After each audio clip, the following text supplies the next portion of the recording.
Hi షెబానా అక్క. Happy 15థ్ wedding anniversary అక్క. నువ్వెప్పుడూ హ్యాపీగా ఉండాలని నేనైతే మనస్ఫూర్తిగా కోరుకుంటున్నాను. ఈరోజు మీ వెడ్డింగ్ యానివర్సరీ కదక్క! స్పెషల్ ఏం చేశారో కింద కామెంట్ చేసి చెప్పండి. మీరెప్పుడూ నవ్వుతూ ఉండాలని మనస్ఫూర్తిగా కోరుకుంటున్నాను. మీకైతే స్పెషల్ అంటే స్పెషల్‌గా థ్యాంక్ యూ చెప్తున్నాను. ఎందుకో తెలుసా? అందరూ అప్పుడప్పుడు వీడియోస్ చూడడం లేట్ అవుతది కానీ మీకు 6:00 నా నోటిఫికేషన్ రాగానే ఫస్ట్ నా వీడియో ఓపెన్ చేసి చూసేది మీరే. మీరు ఫస్ట్ అలా చూడగానే ఫస్ట్ కామెంట్ నాదే, ఫస్ట్ వ్యూ నాదే అని జెప్పి కామెంట్ చేస్తారు గదా! నాకైతే చాలా మంచిగా అనిపిస్తది. ఎందుకంటే ఈ అక్కకి ఎన్ని పనులున్నా గూడా జస్ట్ వీడియో నోటిఫికేషన్ రాగానే వెంటనే ఓపెన్ చేసి వీడియో చూస్తుంది గదా! ఎంత మంచిగా అక్క సపోర్ట్ చేస్తుందా అని జెప్పి నాకైతే అనిపిస్తది. అందుకే మీకు మళ్ళొకసారి స్పెషల్ థ్యాంక్ యూ అక్క. హాయ్ అందరికీ. అందరెలా ఉన్నారు? నేనైతే చాలా బాగున్నాను. మీరు బాగుండాలని మనస్ఫూర్తిగా కోరుకుంటున్నాను. ఇందాకైతే షెబానా అక్కకు వెడ్డింగ్ యానివర్సరీ విషెస్ చెప్పాను గదా! మీరు కూడా నా తరపు నుంచి అక్కకైతే హ్యాపీ వెడ్డింగ్ యానివర్సరీ అని కామెంట్ చేసి చెప్పండి. ఇగ మనమైతే మన వ్లాగ్‌లోకొద్దాము. ఇది నేను వెడ్నెస్‌డే రోజు సాయంత్రము తీసిన ఒక చిన్న వ్లాగ్ అనమాట. అయితే నిన్నటి వీడియోలోనే ఇది అప్‌లోడ్ చేయాలి. వీడియో మస్తు లెంగ్తీగా అయిపోతుందని జెప్పి నేనైతే ఈ చిన్న క్లిప్ అయితే యాడ్ చేయలేదు. అయితే వెడ్నెస్‌డే రోజు ఈవినింగ్ అంటే టైమ్ వచ్చేసి 3:30 అట్లా అవుతుంది. ఇంక మేమైతే షాపింగ్ మాల్‌కైతే పోతున్నాము. ఎందుకు సడెన్‌గా షాపింగ్ మాల్‌కంటే, నా కోసం షాపింగ్ చేసుకోవడానికి కాదు. రక్షాబంధన్ వస్తుంది గదా! ఆల్రెడీ రేపే రక్షాబంధన్. అంటే నేను ఫ్రైడే రోజు నైట్ 10:30కి ఈ వీడియోకి వాయిస్ అయితే చెప్తున్నాను. ఇక నేను ఎప్పుడైనా సరే మా పిల్లలకి రక్షాబంధన్ అప్పుడు మా సార్ అయితే ఖచ్చితంగా వాళ్ళకి కొత్త బట్టలు కొంటారు. కన్నయ్య పుట్టయితే 4 ఇయర్స్ అవుతుంది గదా! 4 ఇప్పుడు వచ్చే రక్షాబంధన్ ఉంది గదా! ఇది 4థ్ ఇయర్ అన్నట్టు వాడికి. అయితే తన బర్త్‌డే అంటే తన ఇయర్ వచ్చేసి 21, 22లో రక్షాబంధన్, 23, 24, 25 అంటే ఇది నాలుగోది. ఈ 4 ఇయర్స్ నుంచి ఖచ్చితంగా పిల్లలకైతే కొత్త బట్టలు కొంటూనే ఉన్నాము రక్షాబంధన్‌కి. ఏ ఒక్కసారి గూడా మిస్ చేయలేదు. అందుకే ఈసారి గూడా మళ్ళీ పిల్లల కోసం బట్టలు తీసుకోవడానికైతే షాపింగ్ మాల్‌కొచ్చినాం. నేనేమన్నానంటే ఆన్‌లైన్‌లో తీసుకుందాం అని జెప్పి నేనన్నాను. మా సారేమో ఇంకా ఎప్పుడు ఆన్‌లైన్ ఏమొద్దు, ఈసారి షాపింగ్ మాల్‌లో తీసుకుందాం అని జెప్పి ఇక్కడైతే ఎప్పటిలాగానే విశాల్ మార్ట్‌కైతే వచ్చిన. ఇగ రాగానే నాకు మనసైతే ఈ కొత్త బట్టల మీదనే పోయింది. చూస్తానికైతే టాప్స్ అన్నీ మంచిగా ఉన్నాయి. ఇగ మళ్ళా ఈడ చూస్తే ఈడనే టైం అయిపోతదని జెప్పి ఆ ఫస్ట్ ఫ్లోర్‌లో కిడ్స్ వేర్ ఉంటది. అక్కడికైతే పోయినాము. నిజంగా చెప్తున్నా బట్టల షాప్‌ల కన్నా ఈ షాపింగ్ మాల్స్ అయితే అస్సలు బెటర్ గాదు. నేనెప్పుడైతే సరే షాపింగ్ మాల్‌కి పోతానో నాకేం కొనాలో అర్థం గాదు. ఇంకా వాళ్ళ కొత్త కొత్త ఐటెమ్స్ గూడా ఏముండవు. అన్నీ ఆడ పెట్టినయే ఉంటాయి. మళ్ళా దాంట్లో కొన్నిసార్లు సైజులుండవు, కొన్నిసార్లు కలర్స్ ఉండవు, మనకు కావాల్సిన డిజైన్స్ ఉండవు, మోడల్స్ ఉండవు, ఏముండవు. ఇగ మా సారేమో ఇదే షాపింగ్ మాల్‌కి పట్టుకొనొస్తే, ఇగ నేనీడ జూస్తున్నా. ఇగో గిదొకటి ఫ్రాకు కలెక్షన్ అనమాట. అన్నీ సమ్మర్ వేర్ ఫ్రాక్స్ ఉంటాయిగా అగో గట్లున్నాయి. ఇగ తర్వాత గియన్నొచ్చేసి టీ షర్ట్స్, టాప్స్ లాగా ఉన్నాయి. ఫ్రాక్స్ అయితే అస్సలేం లేవు. ఇదొచ్చేసేమో కన్నయ్యవి. అంటే అక్కడ బాయ్స్ ఉంటాయి చిన్న పిల్లలవి. ఇక్కడనేమో గర్ల్స్‌వన్నట్టు. ఇగో గిన్ని కుప్పలల్లా మనకు గావాల్సినయి మంచివి ఏడ దొరుకుతాయి? అస్సలు దొరకనే దొరకవు. ఇగ కొన్నున్నయి అస్సలే బాలేవు. ఈరోజైతే ఈ షాపింగ్ మాల్‌ల చిన్న పిల్లలైతే మంచిగుండవు గానీ పెద్దోళ్ళయి మంచిగుంటాయి. ఇగ నేను అట్నో ఇట్నో విషు కోసం అయితే ఒక డ్రెస్ అయితే సెలెక్ట్ జేషిన. ఇగ మా సారేమో ముందే జెప్పిండు. విషు ఫ్రాకులెక్కువ ఏసుకోదు గాబట్టికి ఆమెకు ఫ్రాకులొద్దన్నారు. ఇగ మళ్ళా తర్వాత నేనేమనుకున్నానంటే ఒక టాపు, జీన్స్ లాగా ఉంటది గదా! అదన్నా తీసుకుందాం అంటే, మళ్ళా జీన్స్ ఒద్దన్నారు. మళ్ళీ ఏం తీసుకోనంటే టీ షర్ట్, ప్యాంట్ తీసుకో అని జెప్పి అన్నాడు. ఇగ నేను అట్లట్లా ఆయన మీద కోప్పడుతూ, అది జేస్తూ, ఇది జేస్తూ విషు కోసమయితే ఒకటి టాపు, ఒకటి ప్యాంట్ అయితే తీసుకున్నాను. కన్నయ్యకి ఒక టీ షర్ట్, ప్యాంట్ తీసుకొని, ఇంకో ఫ్రాక్ అయితే తీసుకొని, ఇగ మళ్ళా ఇక్కడ నా టాప్స్ జూసుకుంటానికైతే వచ్చిన. నా టాప్స్ అనగానే మళ్ళా నేను కొంటున్నానని మీరు అస్సలు అనుకోకుర్రి. అదేంటో తెలవదు. ఎప్పుడైనా సరే షాపింగ్ మాల్‌కొచ్చినప్పుడు నేను ఒక్క టాప్ అయినా తీసుకున్నా, తీసుకోకపోయినా గూడా ఇక్కడికొచ్చి ఒక్కొక్క సెక్షన్ చూసుకుంటూ అంటే ఇప్పుడు full tops, half tops, umbrella tops, పాయింట్లు, ప్లాజోలు ఇవన్నీ తిరిగి, తిరిగి చూసుకుంటే ఒక్కటి గూడా దాంట్లో నుంచి నేను తీసుకోకపోయినా గూడా తనివి తీరా చూసుకుంటే తృప్తిగా అనిపిస్తది. అదేందో తెలవదు నాకు. ఈడికొచ్చినప్పుడైతే నేను అస్సలు చూసుకోకుండా అయితే వెళ్ళను. ఒకవేళ వెళ్ళినా గూడా నేను తృప్తిగా ఉండలేను. ఈరోజైతే మన డ్రెస్సులయితే అన్నీ కొత్త స్టాకున్నాయి. చూడడానికైతే మంచి మంచి కలర్ కాంబినేషన్ ఉన్నాయి. తర్వాత కొత్త కొత్త మోడల్స్ గూడా ఉన్నాయి. అవి చూస్తుంటే నాకైతే కొన్ని తీసుకోవాలనిపించింది. మళ్ళా మా సార్ ఏమంటారని ఒక్కటంటే ఒక్క టాప్ గూడా తీసుకోకుండా అలానే వచ్చిన. ఇగ మీ అందరికీ తెలుసు కదా! మేము ఎక్కువగా ఎందుకు బయటికి రామంటే మేము షాపింగ్ మాల్‌కొచ్చి ఒక 1 అవర్ అయింది. ఆ 1 అవర్ లోపు బయట బండ్లు పెడితే వాటి పరిస్థితి ఇది. ఎంత దుమ్ము పట్టినాయి చూడుర్రి. ఇంత దుమ్ము బండి పైన పడితే ఇక మన మీద రోడ్డు మీద ఎంత దుమ్ము పడతదో అందుకే మేమైతే బయటికి ఎక్కువ రాము. ఇంకోటేంటంటే ఇక్కడ రోడ్లు గూడా మస్తు మంచిగుండనే ఉండవు. ఎప్పుడు ట్రాఫిక్ ఉంటనే ఉంటది. ఒక దగ్గర నుంచి అపోజిట్ నుంచొస్తాయి. ఒకటేమో సైడ్ నుంచొస్తాయి. ఒకటేమో పక్క నుంచొస్తాయి. ఇగో గిట్లుంటదనమాట. అందుకే మా సారయితే బయటకొచ్చినప్పుడు ఇదంతా పెద్ద తలకాయ నొప్పిగా ఉంటది అని చెప్పి తీసుకురారు. ఇక ఈరోజైతే ఎట్లాగో పిల్లలకి బట్టలు తీసుకోవడానికైతే వచ్చినాం గదా! విష్‌కి, కన్నయ్యకి అయితే బట్టలు తీసుకున్నాం. తర్వాత వెడ్నెస్‌డే రోజు మార్కెట్ ఉంటది కదా! ఇగ మార్కెట్‌లో కూరగాయలు తీసుకుందామని వచ్చిన. ఏం కూరగాయలుండవు. గవే దొండకాయలు, గవే బెండకాయలు, గవే ఆనంకాయలు, గవే వంకాయలు ఇవే ఉంటాయిగ. ఎప్పుడు 24 గంటలు ఇవే వండాలే. ఇగ ఇప్పుడైతే ఇక్కడ ఎట్లుంటదంటే మార్కెటు మన దగ్గరేమో కొంచెం తక్కువుంటాం గదా! ఇక్కడ వెడ్నెస్‌డే, సాటర్‌డే వస్తే మార్కెట్‌లో పిచ్చి జనం ఉంటారు. ఒక్కొక్కరికి గుద్దుకుంటారు. అటు ఇటు తాక్కుంటా పోతూనే ఉంటారు. సంచులు అవన్నీ పట్టుకొని తిరుగుతూనే ఉంటారు. గింతగానం మంది ఏడ్నుంచొస్తారా అనయితే అనిపిస్తది. ఇగ నేను ఎందుకు ఆ మార్కెట్‌లో వీడియో తీయలేదంటే నా చేతిలో 2 సంచులున్నాయి. ఆ పైగా తీసుకున్న వెజిటబుల్స్ అన్నీ నా సంచిలో పెట్టడం వల్ల ఆ 2 చేతులలో సంచులుండి, పిల్లలుండేసరికి వీడియో అయితే తీయలేదు. ఇక బట్టలు తీసుకొనైతే ఇంటికొచ్చిన. అగో కన్నయ్యకి తీసుకున్నదేమో పక్కనున్న టీ షర్టు, ప్యాంటు, విషమకి తీసుకునేవేమో ఇది. అయితే నేను ఈ బ్లూ కలర్ టాప్ మీదకి నేను జీన్స్ తీసుకుందాం అనుకున్నా. మా సారయితే జీన్స్ వద్దంటే వద్దన్నారు. ఇలా వైట్ కలరు ప్లాజో పాయింట్ లెక్కున్నది. ఇదైతే తీసుకున్నాను రాఖీ పండుగకి ఏద్దామని జెప్పి. ఇగ కన్నయ్యకేమో షర్టు, ప్యాంట్ తీసుకుందాం అనుకున్నా. ఆల్రెడీ తనకి మస్త్ మస్తు షర్టు, ప్యాంట్లున్నాయి. అవి ఇంకా యేసుకోవట్లేరు. మళ్ళా ఇంకోటి తీసుకుంటే తీసుకుపోయి కబోర్డ్‌లో పెట్టడమే సరిపోతది. ఇగ యేసుకునేది ఉండదు, ఏముండదు. ఒక్కరోజు మురిపానికి ఇప్పుడు షార్టు, టీ షర్ట్ లెక్కున్నాయనుకో అప్పుడప్పుడన్నా యేస్తాం గదా! అప్పుడప్పుడేంది 24 గంటలు యేయాలనిపిస్తే యేస్తూనే ఉంటా. ఇగ తర్వాత 2 విషయంకి ఎక్స్‌ట్రా అవి షార్ట్స్ అయితే తీసుకున్నాం. ఆ తర్వాత ఈ చిన్న చిన్నవైతే తీసుకున్నాం. ఎప్పుడు షాపింగ్ మాల్‌కి పోయినా గూడా నాకవసరమున్నయి తీసుకుంటున్నో లేదో నాకు దెల్వదు గానీ, ఇగో గీ రుద్దేవి, కడిగేవి ఇవైతే కంపల్సరీ తీసుకోవాలే. ఒకటి రక్షాబంధన్ రోజు తాగుతానుకో ఒకటి ఆరెంజ్ కలర్ జ్యూస్ అయితే తీసుకున్నాము. దాని పేరైతే చదవలేదు. తర్వాత హార్పికు, తర్వాత అవి ఇల్లు క్లీన్ చేసేవి. ఇంకా ఒకటి సోన్ పాపడి తీసుకున్నాం. పిల్లలకొక చాక్లేట్ అయితే తీసుకున్నాం. టేక్ మోర్ లాంటిది. తర్వాత మేము తీసుకొచ్చిన వెజిటబుల్స్ వచ్చేసి ఒకటి క్యాబేజీ తీసుకున్నాం. తర్వాత 1 కేజీ వరకు క్యారెట్ తీసుకున్నాము. ఒక 3 కేజీస్ అయితే ఆనియన్స్ అయితే తీసుకున్నాము. ఇగో గివే ఉంటాయి ఇగ 24 గంటలు గివే కూరగాయలు వండాలి. గివే కూరలు తినాలి. తిని తిని బోరొస్తుంది. ఇగ తర్వాత ఏమున్నాయి దొండకాయలు. ఈ దొండకాయలు మళ్ళా 1 కేజీ దొండకాయలు తీసుకొచ్చినాం. పచ్చిమిర్చి తీసుకొచ్చినాం. మళ్ళీ రేపటి నుంచి మళ్ళీ దొండకాయ కూర వండాలి. దొండకాయ ఫ్రై చేయాలి. దొండకాయ పప్పు వండాలి. దొండకాయ పచ్చడి చేయాలి. నాకిదే పని. ఇగ 1 కేజీ టమాటో తీసుకొచ్చినాం. టమాటో 60 రూపీస్ ఉంది కేజీకి. తర్వాత కీరా తీసుకొచ్చినాం. తర్వాత కాకరకాయ తీసుకొచ్చినాం. ఒకటేమో పపాయ తీసుకొచ్చినాం. బెండకాయ తీసుకొచ్చినాం. ఇగ గువ్వే కూరగాయలు తీసుకొచ్చినాం వెడ్నెస్‌డే రోజు.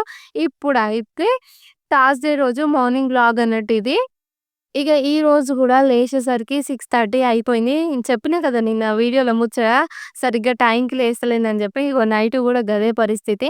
ఇగ లేచే వరకు 6:30 అయింది. 6:30 అయితే నేను చేయాల్సింది టిఫిన్ గదా! అది తొందరగా అయిపోవాలి అని జెప్పేసి అటుకులైతే ఫ్రై చేశాను. ఆ తర్వాత విషము లేసి తనకైతే వామ్ వాటర్ ఇచ్చా. తనని రెడీ జేసి తననైతే స్కూలుకి పంపించినంక కన్నయ్యని గూడా రెడీ చేసినంక కన్నయ్య అయితే తన బాక్స్ అయితే సదురుకుంటుండు. ఇగ నిన్ననే స్కూల్‌కి లేట్ అయింది గదా! ఇప్పుడైతే కన్నయ్యని రెడీ జేసి స్కూల్‌కైతే తీసుకుపోతున్నా. నేనెప్పుడైనా సరే స్కూల్‌కి సంబంధించిన ఈ చిన్న చిన్న పనులు పిల్లలతోనే చేవినిస్తాను. ఎందుకంటే వాళ్ళు గూడా నేర్చుకోవాలి. మా కన్నయ్యకు బ్యాగ్ అనేది చానా బరువుంటది. తనేసుకొని నడవలేరు. కొంచెం దూరం నడుస్తాడు. అమ్మ బ్యాగ్ నేనేసుకోను అని జెప్పి అంటాడు. ఇగ అందుకే నేను గూడా ఊకే బలవంతం ఏం పెట్టను. ఎట్లాగో పక్కనే ఉంది గదా! నేనే దించేసి నేనే తీసుకొస్తాను గదా! ఇప్పుడు ఎల్‌కేజీ గదా! యూకేజీ వరకు కన్నయ్యని నేను స్కూల్‌లో దించి రావాలి. రెగ్యులర్‌గా తీసుకురావాలి, తీసుకుపోవాలి. ఇగ అప్పటి వరకు ఆ బ్యాగు నేనే ఏసుకోవాలన్నట్టు. ఇగ ఇప్పుడైతే కన్నయ్యని స్కూల్‌లో దింపేసి ఇంటికైతే వచ్చిన. ఇగ మార్నింగు పిల్లలు మా సారున్నప్పుడే ఇల్లయితే ఊడ్చేశాను. మా సార్ ఎప్పుడు దీపం పెట్టి పోతాడు గదా! ఆయన పోయేలోపుగా ఇల్లు ఊడ్చేస్తాను. ఇగ అప్పుడప్పుడు కొన్నిసార్లనేమో తనున్నప్పుడే ఇల్లు తుడుస్తాను. లేదు అంటే కొంచెం పిల్లల్ని రెడీ జేయడము అట్లుంటది కదా! లేట్ అవుతది అప్పుడప్పుడు. తనెళ్ళినంక ఇల్లు తుడుస్తాను. ఈరోజు బయట గూడా ఊడవలేదు. ఇంకా కన్నయ్యని స్కూల్‌లో దించేసినంక నిదానంగా బయటయితే ఊడ్చేస్తున్నాను. మళ్ళా అట్లనే ఈరోజు బ్యాక్ సైడ్ గూడా మొత్తం అయితే ఊడ్చేశాను. అదైతే నేను చూయించను. ఎందుకంటే మస్తు వర్షం పడుతుంది గదా! మొత్తం పాకురు పట్టిపోయింది వెనక సైడు. ఇగ చూయించినా గూడా మీరంటారుగా అయ్యో! గిట్లుందేంది అని అంటారు. అందుకే నేను బయట ఊకొచ్చినా గానీ అదైతే చూపియలేదు. ఇగ ఇప్పుడైతే కిచెన్‌లోకొచ్చి చాయ్ అయితే పెడుతున్నా. ఇగ అట్లనే ఈరోజు ఏం కర్రీ వండుతున్నానంటే క్యాబేజీ టమాటా కర్రీ వండుదామని క్యాబేజ్ అయితే తీసి పక్కన పెట్టినా. ఇంకో వైపేమో నిన్న నైటే స్ప్రౌట్స్ కోసం శనగలైతే నానబెట్టినా. అవి ఇక్కడ ఒక చిన్న గిన్నె ఉంది గదా! ఆ గిన్నెలో ఉన్నాయి. వాటినైతే తీసి ఇంకో గిన్నెలోకి వేసుకుంటున్నా. ఇగ ఇవైతే రేపటి వరకు ఉంచితే చిన్న చిన్న మొలకలైతే వస్తాయి. ఆ తర్వాత నిన్న వెజిటబుల్స్ తీసుకొచ్చినాం గదా! క్యారెట్స్‌కి మస్తు మట్టి ఉంటది. ఇగ నేనెప్పుడైనా సరే క్యారెట్స్‌ని నైట్ అంతా నానబెట్టి ఇగ తెల్లారైతే క్లీన్ చేస్తాను. ఇక్కడ మనలాగా మొత్తం క్లీన్ చేసుకొచ్చి ఇవ్వరు. మనమే ఇంటికొచ్చినంక జేసుకోవాలి. మన దగ్గరనే అన్నీ మట్టిలో ఇలా ఉన్నాయి గూడా క్లీన్‌గా చేసుకొనొస్తారు గదా! ఇక్కడ ఎక్కడ మట్టి అక్కడే ఉంటుంది.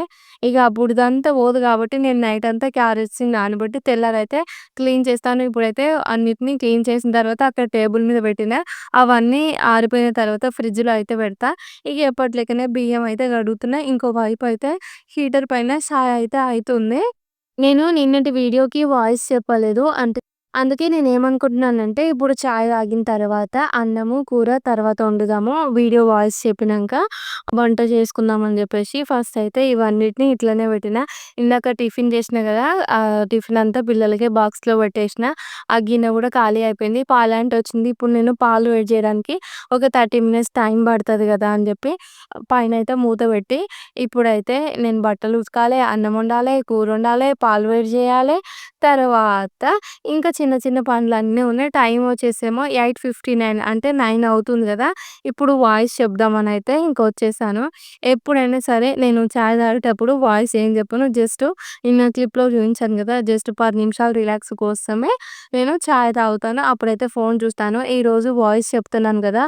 ఇది థర్స్‌డే రోజే అప్‌లోడ్ చేయాల్సిన వీడియో. అదొచ్చేసేమో ట్యూస్‌డే రోజు చేసిన వ్లాగ్. అయితే ఇంకా నేను నిన్న నైట్ వాయిస్ చెప్పలేదు కాబట్టి, మళ్ళా ఈరోజు వాయిస్ చెప్పడము, తర్వాత బ్యాక్‌గ్రౌండ్ వర్క్ ఇదంతా టైం పడతది. ఇక మళ్ళా ఈరోజు గూడా వీడియో అప్‌లోడ్ చేయకపోతే మంచిగుండదు. ఇప్పటికే సండే గ్యాపొస్తుంది గదా! మళ్ళా ఈరోజు గూడా వీడియో అప్‌లోడ్ చేయలేదనుకో, మళ్ళా ఫ్రైడే, సాటర్డే, సండే 3 రోజులు హాలిడేస్ గదా! మా సారు, పిల్లలందరూ ఇంటికాడనే ఉంటారు. ఇంకా నేను మళ్ళీ ఈ 3 డేస్ గూడా వ్లాగ్స్ అనేవి అప్‌లోడ్ చేయడం కష్టమే. అందుకే ఎట్లైనా థర్స్‌డే రోజు వీడియో అప్‌లోడ్ జేయాలి. ఒకవేళ ఫ్రైడే రోజు వీడియో అప్‌లోడ్ గాకపోతే సాటర్డే జేయాలి. మళ్ళా మండే జేయాలి గానీ అని జెప్పుకొని, ఈరోజు థర్స్‌డే రోజు అప్‌లోడ్ చేయాల్సిన వీడియోకి మొత్తం అయితే వాయిస్ చెప్పుకున్నాను. ఇదొచ్చేసి నేను ట్యూస్‌డే రోజు చేసిన వ్లాగ్ అని జెప్పిన గదా! ఆ రోజు ఇంట్లో వర్క్ అంతా చేసుకున్న తర్వాత ఇగ నెక్స్ట్ రోజు విషమకి వైట్ యూనిఫార్మ్ గదా! వైట్ యూనిఫార్మ్ అంతా ఉతికేసి కబోర్డ్ మొత్తం సదిరేసుకున్నాను గదా! ఆ వ్లాగు వాయిస్ మొత్తం అయితే కంప్లీట్ చేశాను. ఇప్పుడు ఈ ఫైల్‌ననేది నేను డౌన్‌లోడ్ చేసుకుంటూ మళ్ళీ ఇదే ఫోన్‌లో నేనైతే వీడియో రికార్డ్ జేయాలి. ఇగ ఫస్ట్ ఏమనుకున్నానంటే ఇంట్లో పనంతా అయిపోయిన తర్వాత వాయిస్ చెప్పుకుందాం అనుకున్నాను. ఇప్పుడు పనంతా అయిపోయినంక గూడా వాయిస్ చెప్పుకున్నా గూడా, ఆ ఫైల్ అనేది నేను 2 సార్ల నేను ఎక్స్‌పోర్ట్ చేయాలే ఇన్‌షాట్ నుంచి. దానికి కొంచెం టైం పడతది గదా!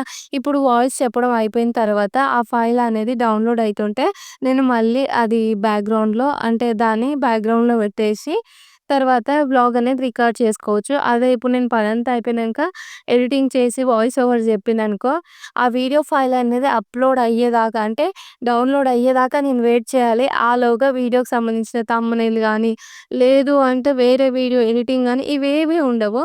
అందుకే ఈరోజైతే ఫస్ట్ వాయిస్ చెప్పిన దాన్నైతే డౌన్‌లోడ్ పెట్టి, ఇక వచ్చైతే క్యాబేజీ కట్ చేస్తున్నాను. ఈరోజు నేను అప్‌లోడ్ చేసిన ఈ వ్లాగ్ ఉంది గదా! ఇది 40 మినిట్స్ వ్లాగు. దీన్ని స్పీడ్‌గా పెంచుకుంటూ 26 మినిట్స్‌కైతే నేను తీసుకొచ్చాను. ఫస్ట్ అనిపిచ్చింది గదా!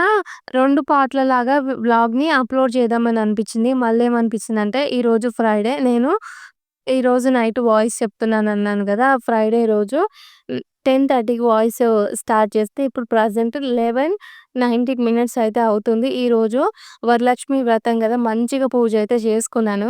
అయితే నేను దీన్ని 2 పార్ట్‌లు పెట్టి అప్‌లోడ్ చేయడం వల్ల ఇది సాటర్‌డే రోజు ఇదే అయిపోతది. తర్వాత సండే రోజు ఇదే అయిపోతది.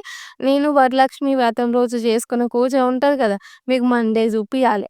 మళ్ళా తర్వాత రాఖీ పండుగ వ్లాగ్ ఉంటది గదా! అది ట్యూస్‌డే చూపియాలె. లేట్ అయితదని జెప్పేసి దీన్ని మొత్తం అంతా స్పీడ్‌గా పెట్టి ఒకే వ్లాగ్‌లో అయితే చేసేసిన. ఇక ఇప్పుడైతే క్యాబేజ్ అయితే మొత్తం కట్ చేసిన. మొత్తం 1 కేజీ క్యాబేజీ నాకు 40 రూపీస్‌కైతే ఇచ్చారు. ఇక నేను ఎప్పుడైనా సరే క్యాబేజీ కర్రీలో ఫస్ట్ నేను క్యాబేజీనైతే ఉడకబెట్టను. డైరెక్ట్‌గా అయితే వండేస్తాను. కొంచెం పచ్చిమిర్చి అయితే కట్ చేసి ఆడబెట్టిన. అయితే ఆనియన్స్, టమాటో కట్ చేద్దాం అనుకున్నాను. మా కన్నయ్య ఈ మధ్య కాలంలో మరీ ఇంకా టమాటాలు గూడా ఏరి పక్కన పెడుతుండు. అందుకే మా సార్ ఏమనంటే కొంచెం ఆనియన్స్, టమాటాని చాప్ చేసి వండితే తను ఈజీగా తింటాడు గదా! అని చెప్పి మా సార్ చెప్పడంతో ఫస్ట్ అయితే ఆనియన్స్‌ని మంచిగానే చాప్ అయితే చేసిన. ఇప్పుడు టమాటాని చాప్ చేద్దామని చెప్పేసి కట్ చేస్తున్నాను గదా! ఈరోజు అసలు ఈ టమాటోలు మరి నేను పెద్ద పెద్ద ముక్కలుగా కట్ చేసి ఆ చాపర్‌లో వేసినో లేకపోతే ఎట్లనో తెలవదు గానీ ఊకే అసలు ఇది మంచిగా వస్తనే వస్తలేదు. అగో అటు ఇటు అవి మొత్తం రసమంతా బయటికి పడిపోతుంది. అది మొత్తం కింద పడేటట్టుగా అయితే తిరుగుతూ ఉంది. నేను ఫస్ట్ అయితే ఒకసారి లోపల ఏదన్నా గట్టిగా తాకిందని చెప్పి చెక్ చేశాను. అలా ఏం లేదు. మళ్ళీ పెట్టి మళ్ళీ అయితే తిప్పేసరికి ఈ సార్ ఏమైందంటే ఓవర్‌గా తిరిగేసి అగో పక్కనున్న కెటిల్‌కి, ఆ గ్యాస్ పైన అగో సగం నా ఫేస్ పైన అదైతే జ్యూస్ పడ్డది. ఇక నేను మళ్ళా దాన్ని తీసేసి ఆ టమాటోస్‌ని చిన్న చిన్నగా అయితే కట్ చేస్తున్నాను. ఇగ ఈరోజైతే రక్షాబంధన్ గదా! మీరందరూ ఈ పండుగని ఎట్లా సెలబ్రేట్ చేసుకున్నో గూడా కామెంట్ చేసి చెప్పండి. రక్షాబంధన్ అంటే ప్రతి ఒక్కరికి అన్నలు, అక్కలు అందరూ మంచి కలిసి రాఖీ కట్టుకుంటారు గదా! ఈ రాఖీ కట్టుకునే వాళ్ళలో ఎంతోమంది కొంతమంది సంతోషంగా రాఖీ కట్టుకుంటారు. కొంతమందేమో మనసులో కొండంత భారాన్ని మోస్తూ రాఖీ కట్టుకుంటారు. ఇక ఆ భారాన్ని పైన మనోళ్ళకి చూపియలేక, లోపల దాసుకోలేక కొంతమంది అట్లా కట్టుకుంటారు. ఇక కొంతమందేమో మంచిగా అన్నా, చెల్లెళ్ళతోని కలిసి రాఖీలైతే కట్టుకుంటారు గదా! నాకు తెలిసి సంతోషంగా రాఖీలు కట్టుకునే వాళ్ళు చాలా తక్కువ మంది ఉంటారని నేననుకుంటాను. ఇప్పుడు ఎందుకు అట్లా అన్నా అంటే ఇప్పుడు మాకేమనిపిస్తదంటే, అందరూ మంచిగా అన్న, చెల్లెలు రాఖీ పండుగ చేసుకుంటుర్రు. మంచిగా రాఖీలు కట్టుకుంటుర్రు. మాకు గూడా ఒక అన్నో, తమ్ముడో ఉంటే అయిపోవు. మేము మా అక్కలందరం కలిసి మాకున్న అన్నకో, తమ్మునికో రాఖీ కట్టేవాళ్ళము. తర్వాత మా అమ్మ, నాన్న గూడా ఎలాంటి కష్టం లేకుండా మంచిగా ఉండేవాళ్ళని జెప్పి, నాకు మా అక్కలకైతే ఇదే ఆలోచన ఉంటది. మేము ఇట్లా అన్న లేరు అని జెప్పేసి బాధపడుతుంటాం గదా! మరి కొంతమంది ఎట్లుంటదంటే అన్నున్నా గూడా రాఖీ కట్టకుండా ఒక చెల్లెనో, ఒక అక్కనో బాధపడతది. ఎందుకు బాధపడతది అట్లా అంటే కొంతమంది ఎట్లుంటారంటే ఇప్పుడు మన మనం మంచోళ్ళమైతేనేమో మా అన్ననేమో అయ్యో! గామెతోనేంది రాఖీ కట్టించుకునేది అని జెప్పేసి కొన్ని కొన్ని చూస్తున్నాం గదా! అన్న, చెల్లెల మధ్యలో ఏవో గొడవలుండి వచ్చిన రాఖీ పండుగకు చెల్లి ఇంటికొస్తే ఏదో 2 మాటలన్నీ ఆ చెల్లె మొఖం మీదనే అంటే ఆమె అలిగిపోవడం ఇంకో గిట్లుంటది. ఇక మళ్ళా కొన్ని సార్లునేమో ఒక అక్కనో, చెల్లెనో రాఖీ కడతానికి అన్న కాడికి పోదామంటేనే వాళ్ళ ఇంట్లోనే "అయ్యో! రాఖీలేసగట్టపోయినవు. ఇగ మీ అన్న కాడికి ఇయ్యి తీసుకొని పోతే నీకేం బెడతాడు? రాఖీ కడితే ఏమిస్తడు? ఆయనకి గట్టినా ఒకటే, కట్టకున్నా ఒకటే. ఏం వద్దు" అని జెప్పేసి ఇట్లా ఒక చెల్లెనో, అక్కనో ఇంటికి పోకుండా వాళ్ళ అన్నకో, తమ్మునికో రాఖీ కట్టకుండా మన అత్తింటి వాళ్ళైతే ఆపుతారు. ఇంకొకరు ఎట్లుంటదంటే అన్న, చెల్లెలకి ఇష్టమున్నా గూడా ఉన్న వదిన ఉంటది గదా! "అయ్యో! మీ చెల్లొచ్చింది రాఖీ కడతది." ఇక రూ. 10 రాఖీ తీసుకొచ్చి 1000 వీళ్ళకి 1000 పట్టుకొని పోతది. ఇక ఈమెకే పెట్టాలి. నా పిల్లలకి పెట్టరు, నాకు పెట్టరు కానీ ఇక ఉన్నదంతా ఈమెనే తోడుకపోతదని చెప్పేసి ఆమె ఇంటికి రాకముందుకే ఆ ఉన్న వదిన మొఖం అంతా ఎట్లనో పెడతది. ఇక ఈమె ఇంట్లో అడుగు పెట్టంగానే ఆ వదిన ముఖం చూస్తే ఈమెకు మనసులో కొండంత బాధ అనిపించి ఉన్నదో లేనిదో రాఖీ కట్టి ఆళ్ళ అన్న ఇస్తుంటే వద్దన్నా, వద్దన్నా, వద్దన్నా అంటది. ఇక ఆళ్ళ అన్నకేమో వద్దు అని చెప్పలేక, తర్వాత ఆళ్ళ వదిన మొఖం చూస్తూ తీసుకోలేక, కట్టిన రాఖీతోని సంతోషం లేక, ఏదో బాధతోనుంటది. గిట్లుంటరు ఇంకొకరి సిట్యుయేషను. ఇగ ఇప్పుడు ఇంకో చెల్లె రాఖీ కడతందుకు అన్న కాడికి పోవాలి. అంటే అమ్మగారింటికి పోవాలని చెప్పేసి ఇంట్లో అత్తగారిని అడిగితే వాళ్ళేమంటారంటే ఏంది "నువ్వు రాఖీ కడతందుకు పోతవా? నా బిడ్డ ఇంకా రానే రాలే. ఆళ్ళన్నకు రాఖీ కట్టనే కట్టలేదు. ఆమె రాకముందుకే ఆమె రాఖీ కట్టక ముందుకే నువ్వు పోతవా ఈడ్నుంచి? నా బిడ్డ వస్తే ఎవరికి రాఖీ కట్టాలే" అని చెప్పి ఇంకో కొంతమందంటరు.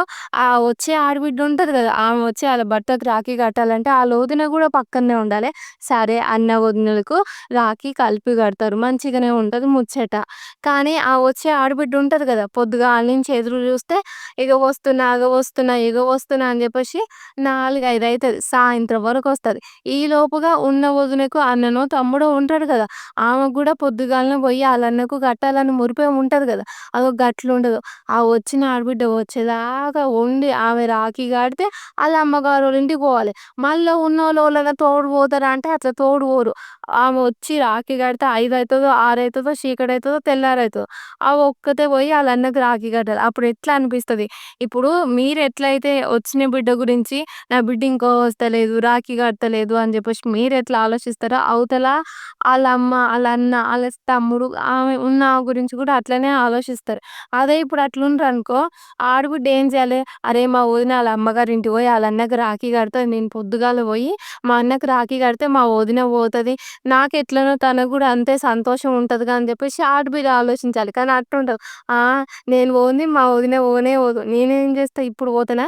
ఇప్పుడు పోతా ఊకనే ఆళ్ళ అమ్మగారింటికి పోతా. పొద్దుగంగా పోతా చీకటైనంక పోయి అన్నకి రాఖీ కడతా. అప్పటిదాకా ఆడనే ఉండాలని చెప్పేసి కొందరు ఇగో గిట్ల మొండితనం చేస్తారు. ఇక కొందరు ఎట్లుంటారంటే, ఇప్పుడు తమ్మునికి రాఖీ కడతందుకు లేదా అన్నకి రాఖీ కడతందుకు పోతా అని ఒక ఆమె అంటే ఆళ్ళ భర్త అంటే, ఏంది మీ అన్నలకా? మీ తమ్ముళ్ళకా రాఖీ కట్టేది? ఇగో ఆళ్ళంతా చెడ్డోళ్ళు ఈ లోకం మీద ఎవ్వరు ఉండనే ఉండరు. ఏమనంటే పళ్ళు మీద పళ్ళు పెట్టి మాట్లాడనే మాట్లాడరు. బావ అని గౌరవమే ఇయ్యరు. ఏదైనా సలహాలు గూడా అడగరు. చూసి చూడనట్టు చేస్తారు. ఊకే నీతోనే మాట్లాడతారు. నాకు ఏదంతా మర్యాద గూడా ఇయ్యరు. ఇక నువ్వు పోయి ఆళ్ళకంట రాఖీ కడతావంట ఏం వద్దు. ఆయన రాఖీ కడితే ఆయన దగ్గర ఏముందని పెడతందుకు ఏం లేదు. ఏమైనా పనా? పాటనా? ఇగ నువ్వు కట్టే రాఖీకి ఊకనే ఆ 100నో, 500లో చేతిలో పెడతావు. 100కి 500కి ఏమొస్తది? ఏమొద్దు. నువ్వు ఈసారి రాఖీ కడతందుకు పోకు అని చెప్పి కొంతమందంటరు. ఇగ మళ్ళా కొంతమంది ఎటుంటారంటే ఆళ్ళన్న రాఖీ కడతానికి రా చెల్లె, రా చెల్లె అని జెప్పి ఆళ్ళ చెల్లెని పిలిచినా గూడా "నువ్వు రాఖీ కడితే ఏమిస్తావన్నా?" "ఏమి ఇయ్యవు" అంటే రూ. 100 పెడతావు అంతే ఇగ. ఆ రూ. 100కి ఏమొస్తదని జెప్పి కొందరు అక్క చెల్లెలంటరు. మరి రూ. 100కి ఏమొస్తది, ఏమొస్తది అంటారు. మరి మనం తీసుకుపోయే రూ. 10 రాఖీకి ఏమొస్తది? ఏదైనా సరే పెట్టుబోతలు జూడొద్దు. పండుగొచ్చిందా, అన్నొచ్చిండా, చెల్లొచ్చిందా, మంచిగా కలిసున్నామా, సంబరంగున్నామా గిదొక్కటే జూసుకోవాలి గానీ పెట్టుబోతులయితే జూసుకోవద్దు. ఇక కొంతమంది సిస్టర్స్ ఉంటారు. వాళ్ళకి అన్నదమ్ములు లేక పెద్దమ్మ కొడుకులకో, చిన్నమ్మ కొడుకులకో రాఖీలు కడతామని పోతే ఇక ఆళ్ళ ఇంట్లో అమ్మ, నాయన అనుకుంటారు కదా! అమ్మో! ఇగ వచ్చిందిగ రూ. 10 రాఖీ తీసుకొచ్చి ఇగ వందలకు వందలకు తీసుకొని పోతది. అన్న ఇంట్లో లేడు. అన్న బయటికి పోయిండు. అన్న ఇటు పోయిండు, అటు పోయిండు అని చెప్పేసి ఆ వచ్చిన బిడ్డను ఉంటది కదా! రాఖీ కట్టకుండా చేస్తారు. ఇగ ఏమన్నంటే గట్టిగా మాట్లాడితే ఈమె పైసల కోసమే రాఖీలు తీసుకొనొచ్చిందని చెప్పేసి ఇగో గిట్లా మాట్లాడతారు. ఇగ కొంతమందేమో అక్క ఏడనో ఉంటే తమ్ముడు ఏడనో ఉంటాడు. అన్న ఏడనో ఉంటే చెల్లి ఏడనో ఉంటది. ఇగ వాళ్ళ ఆ పండుగ కలుసుకోలేక దూరం దూరంగానే ఉండి రాఖీలు కట్టుకోకుండా ఇగో గిట్ల గూడా బాధపడతారు. గిన్ని రకాలుంటరు. ఇగ కొంతమంది ఎట్లుంటరంటే ఇప్పుడు ఆళ్ళ అన్నకు, తమ్మునికి రాఖీ కడతందుకు పోతే ఆళ్ళు తక్కువ లేని వాళ్ళుంటారు గదా! వందో, పదో లేకపోతే 500 ఇచ్చినప్పుడు అవి అన్నవాళ్ళు తక్కువ ఇచ్చిండ్రు. అన్నవాళ్ళు స్తోమతకు తగ్గినంత ఇచ్చిండ్రు. నేను వీళ్ళ దగ్గర నుంచి ఏమి ఆశించనని జెప్పి వాళ్ళు అప్పుడు వాళ్ళ అన్నలు ఇచ్చిన పదో, ఐదో తీసుకున్న తర్వాత అది ఇంటికొచ్చినంక అత్తమామ అడిగితే ఏం జెప్పాలే? లేకపోతే ఇంట్లో భర్త అడిగితే ఏం జెప్పాలే? వాళ్ళకి ఇప్పుడు నేను మా అన్నలు పెట్టిన పైసలు జూపిస్తే వాళ్ళ ముందు మా అన్నలు తక్కువైతరా? లేకపోతే పెట్టలేదని జెప్తే మళ్ళా మా అన్నలకి విలువుంటదా? మళ్ళా ఈళ్ళేమో ఊకే దెప్పేస్తారు. మా అన్నలు పెట్టినయి చూపియకపోతే అని జెప్పి కొంతమంది ఏం చేస్తారంటే వాళ్ళ దగ్గరున్న పైసలు గూడా అల్ల కలిపి ఇగో రాఖీ కడితే మా అన్నలు గిన్ని పైసలు పెట్టిర్రని జెప్పి అత్తగారింట్లో చూపిచ్చుకుంటారు కొంతమంది అక్క చెల్లెళ్ళు. ఇగ మళ్ళా కొంతమందేమో ఇప్పుడు ఆస్తులల్ల, అల్ల ఇల్లల్ల కొట్లాటలయ్యి అన్న, చెల్లెలు మాట్లాడుకోకుండా వాళ్ళు స్వార్థంగుండి రాఖీ కట్టుకోకుండా ఉంటారు. ఇగో గిన్ని రకాల మంది ఉండంగా దీంట్లో శానా తక్కువ మంది సంతోషంతోని రాఖీ కట్టుకుంటారు. మిగతా వాళ్ళందరికీ ఏదో ఒక బాధ ఉండనే ఉంటది. మరి మీలో ఎవరైనా సరే ఇలాంటివైతే మీకు కూడా జరుగుతున్నాయా లేదా గూడా కామెంట్ చేసి చెప్పండి. చూద్దాము ఎంతమంది సంతోషంగా రాఖీ పండుగ జేసుకుంటుర్రో, ఎంతమంది బాధతోని రాఖీ పండుగ జేసుకుంటుర్రో గూడా మనకు తెలుస్తది గదా! చూద్దాం మరి కామెంట్ చేస్తారో లేదో. ఇగ ఇప్పుడైతే నేనేం జేస్తున్నా అంటే ఈరోజు పనంతా చానా అంటే చానా లేట్ అయిపోయింది. నేను నిన్న మధ్యాహ్నం అన్నం తిన్నా 1 గంటలకి. కన్నయ్య విషయం వచ్చిన తర్వాత నైట్ అస్సలు తినాలనిపియలేదు. నైట్ ఏమో అన్నం తినలేదు. ఇక టైం వచ్చేసి 12 అవుతుంది. అప్పటి వరకు నేను బయట బట్టలు ఆరేసే వరకు మంచిగానే ఉన్నా. బట్టలు ఆరేసేటప్పుడు ఇక చేతులైతే వణుకొస్తున్నాయి. ఇక నా వల్ల అయితట్లేదు అని చెప్పేసి చింతకాయ పచ్చడైతే పోపు పెట్టేసిన. అప్పటి వరకు కూర ఏం కాలేదు. అంటే సగం వరకే ఉడికింది క్యాబేజ్ కూర. ఇక అని చెప్పి ఫాస్ట్‌గా చింతకాయ పచ్చడి పోపు పెట్టుకొని 2 ముద్దలు తిన్నాక నా పానం అయితే నిమ్మల పడ్డది. ఇక ఇప్పుడు కన్నయ్యని, విషమని స్కూల్ నుంచి తీసుకొచ్చిన తర్వాత గ్యాస్ కడిగి గిన్నెలైతే తోమేస్తున్నాను. ఈరోజు వాయిస్ చెప్పేసరికి 10:30 అయిపోయింది. ఇక 10:30కి పని స్టార్ట్ చేస్తే కన్నయ్య వచ్చేదాకా ఇంట్లో పని అయిపోయింది. ఆ తర్వాత విషమ గూడా వచ్చింది. 1:30కి ఈరోజు రొటీన్ అయితే కంప్లీట్ అయిపోయింది. ఇక నైట్ వచ్చేసి ఈ పనసపండయితే మా తెలుగు సార్ వాళ్ళు తీసుకొచ్చి ఇచ్చిండ్రు. అప్పుడప్పుడు ఒక 2, 3 తినడం అయితే అలవాటు. ఎక్కువగా అయితే తినము. కానీ ఈ పండునైతే మా సారు దాంట్లో ఉన్న ఫ్రూట్స్ అవి ఉంటాయి కదా! చిన్న చిన్నవి అవి తీస్తున్నారు. ఇది బాగా అంటే బాగా పండిపోయింది. ఒక సైడ్ గూడా ఖరాబ్ అయిపోయింది. అందుకే పెద్ద పనసకాయనే గానీ ఎక్కువ అవైతే కాయలు ఎళ్ళలేదు. అదే పండ్లు ఎళ్ళలేదు. ఇగ 4, 5 పండ్లెళ్ళట్నాయి. ఇగ వాటినైతే మేమందరం తినాలే. ఈరోజు రాఖీ పండగ గదా! నా ఛానల్ చూస్తున్న అక్కలకి, అన్నలకి మీ అందరికీ రాఖీ పౌర్ణమి శుభాకాంక్షలు. అన్న తమ్ముళ్ళకి రాఖీ కట్టిన అక్కలకు, చెల్లెలకు మళ్ళా అక్కతోని, చెల్లెలతోని రాఖీ కట్టుకున్న అన్నలకి, తమ్ముళ్ళకు ఎన్నెన్ని గిఫ్ట్స్ వచ్చినాయో గూడా కామెంట్ చేసి చెప్పండి. మరి మీరు మీ చెల్లెలకు, అక్కలకు ఎంత కట్నం పెట్టిర్రో గూడా జెప్పాలి గదా నాకు. ఇగ గదైతే జెప్పుర్రి. మరి మీ అందరికీ ఈ వీడియో నచ్చితే లైక్ చేసి మన ఛానెల్‌ని సబ్స్క్రైబ్ జేయండి. Okay friends. బాయ్ మరి. Good night.